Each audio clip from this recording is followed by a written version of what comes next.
Another day, another round of cringy your boy Zack community rants, where he goes against his own followers.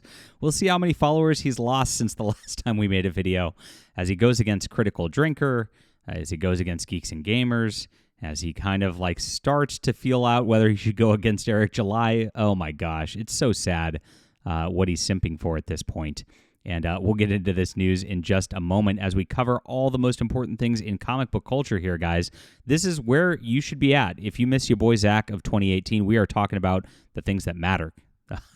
Comics that matter. With your boy John, I guess. And we're not going to back down. We're not here to equivocate. We're here to fight the culture war 100%. When you were backing Jawbreakers and you were getting behind this guy, he was not really on the team. He just wanted to work for Marvel and DC, and it kind of showed. And I think he's bitter about that these days as his efforts failed.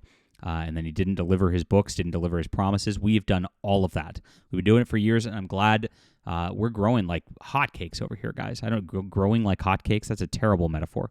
But that's why I write and I don't talk. That's not my job. I'm a writer.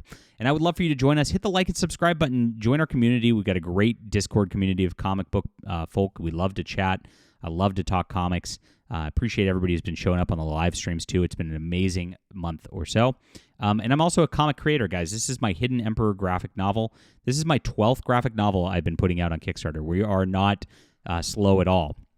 And we're going to speed up even more, believe it or not. Yeah, because I love to write. I love to get things done. I love to produce. And our movement here that we're building is about production.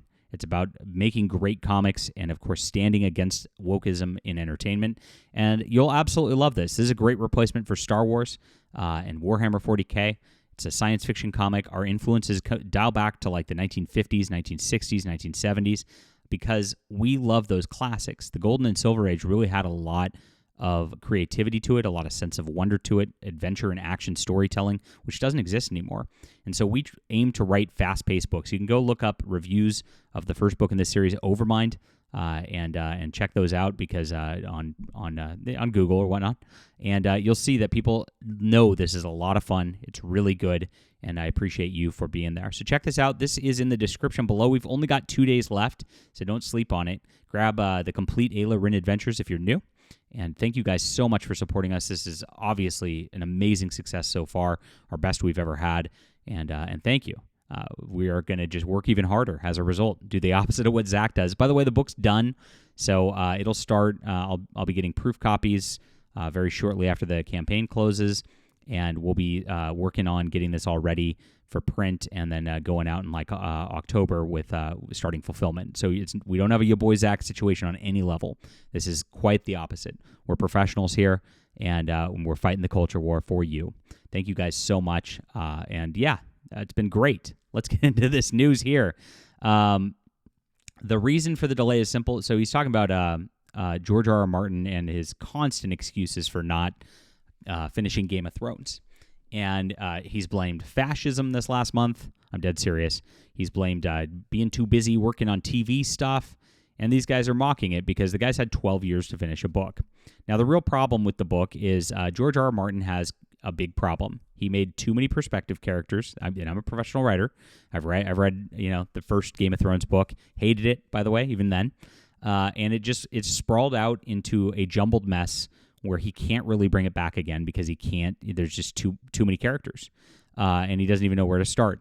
And so he's not starting. He's just not writing. And he knows it's a mess. He knows that the TV show ending was a mess, and that was the ending that they were trying to come up with. And he doesn't have a better alternative, and he knows he can't finish it. So that's that. And so he's not working. And he's a train wreck. He's a fraud. And that's it. Resting on his laurels as he's doing anything but working what he should. Now, your boy Zack goes and immediately defends and simps for him because if Critical Drinker says that George R.R. Martin's doing a disservice to fans by not finishing his book, well, we better defend that. Now, I think Zack's other reasoning here is Zack's really, really late on his books. He's had crowdfunds back 3 years that just have not come out.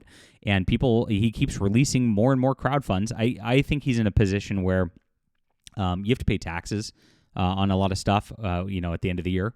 And I think he's using new crowdfunds to try to pay for old crowdfunds to get done at this point. That's my theory. But of course, he's defending a guy who doesn't finish his books because he doesn't finish his books. It's ridiculous. And it's the same thing. Zack, was not that talented of a writer, and he went out there and didn't finish his books, and was not worth what everybody was backing what he was worth for. And he has that same sort of imposter syndrome. So he's simpatico with George R. R. Martin. He says, the reason for the delay is simple. His last book came out in 2011. Back then, he only would have had to deal with reviews in traditional magazines and newspapers, and maybe a couple of message boards. He wouldn't have put his book, probably the last book he will ever write, in front of a star chamber of shitheads who are going to tear apart everything in the book and make the entire experience utterly miserable for the author. The narrative is that there's no way a book can live up to the expectations. These chuckleheads will make the narratives come true, even if he produces a perfect book.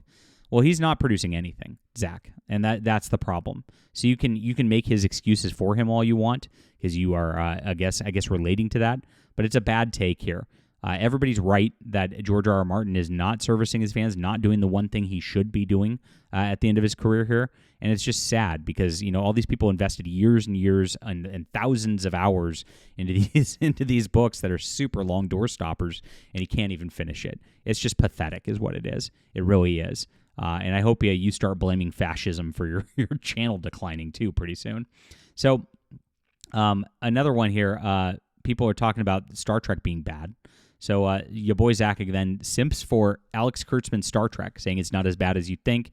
Did you forget about Strange New Worlds, or did you leave it out because it doesn't fit your narrative? And so there it is. He's simping for Alex Kurtzman's Star Trek, saying it's all not that bad. Again, a terrible take. Like, why? Just because most people are not enjoying Star Trek right now because it's gone off the rails. I mean, that's why we're making science fiction, guys, because these properties have done things very, very poorly. He starts to go at Rippaverse and then talks about like Rippaverse branding an image on their promotional stuff. Why do you care that they branded an image based on their promotional stuff? They try to sell the Rippaverse brand as much as they sell anything else, Zack. Ridiculous there, too. I think this one's a feeler to try to feel out if he wants to go at Eric July a little harder. He's been doing it with Eric July and Az's streams, so, mostly focusing on Az as like somebody he doesn't like. But I think he wants to feel this out as well and maybe go down the Ethan Van Sciver route of just crapping on Eric July over and over again. And then you get your typical anti-geeks and gamers posts that he always does, and then he's back to Critical Drinker again and talking about Joker 2 early reviews are bad. Will this film disappoint? So they're speculating about this as they normally do, and it's their right to. I mean, if early reviews are bad, they did look at those early reviews. They went over them. And Joker 2 looks to be yet another train wreck that's coming forward. And your boy Zack, of course, doesn't like that they're speculating about a movie. You're not allowed to do that on the internet. The fun police is here, and it's your boy Zack. He's going to make sure you do not have fun on the internet talking about movies that are coming up as a movie channel. Gosh, I mean, can you imagine if Zack like just never speculated about Marvel and DC Comics? You wouldn't have any content, bro. You wouldn't have any content. Since reviewing things hasn't watched is the standard now, let me guess what happens in this video. A bunch of dog dwellers from the UK give mostly cynical, boring take on the Joker sequel, while also intermittently making lame jabs at Disney, even though they had nothing to do with this movie. Oof. Wasn't that what your channel is, making lame jabs at Marvel and DC and all the people in that? It's not working well for you. I mean, when we started making videos trying to correct Zack and what he's doing here, we told him he was at 101K. Now he's down to 98. So over the last week, he's lost another couple thousand or another 400 subscribers or so. Not going well for him, and keeps attacking all these people. What's his problem? Birthday clowns need to download and install some real problems. Very weird. He just put up an Uncanny X-Men #2 review, which I need to do mine, by the way. Gail Simone's weird menopausal horniness is on full display. So why are you attacking Gail Simone on that? Why can't you just let people have fun, Zack? I read this book, and I'll do my review later. And I'll probably have the opposite take of your boy Zack on this as well. Because, again, I just don't think he has any idea what he's talking about anymore. He's just trying to replay the hits to keep some views going, I guess. Mags Visaggio, the right can't meme now. And he's trying to do one like comic thing where it's like, okay, this is a comic thing you might like, and then one attack on people. It's like he's doing it back and forth like that, and how it goes. That's what we're doing over here, but we're covering the culture war and attacking the bad actors going against the people fighting the culture war, and attacking Marvel and DC Comics on our other video for the day. And we have a doozy about Marvel today, which we're going to get into, so don't miss that video, because we're here about comics, and that's what we're about on this channel. And we hope Zack turns things around and gets past this phase, because my gosh, it's just cringe. But in the meantime, this is the place for you. If you wanted the good culture war commentary, we are here. We're here for you. We're never going to change, and I appreciate you guys so much. I appreciate the customers, and of course, that's why we get our books done in advance. That's why we ship out when we are closing the campaigns, and that's why I keep writing as much as I can, because I appreciate you guys, and I want your investment in time into reading my books to matter, and I want you guys to be satisfied with that. That's the whole deal. So please check this out in the description below. Hopefully we earn a backing from you in this last 48 hours. Tell your friends to share this about. Honestly, word of mouth coming from you guys means more than anything, and that's what, of course, gets people converted to the cause here.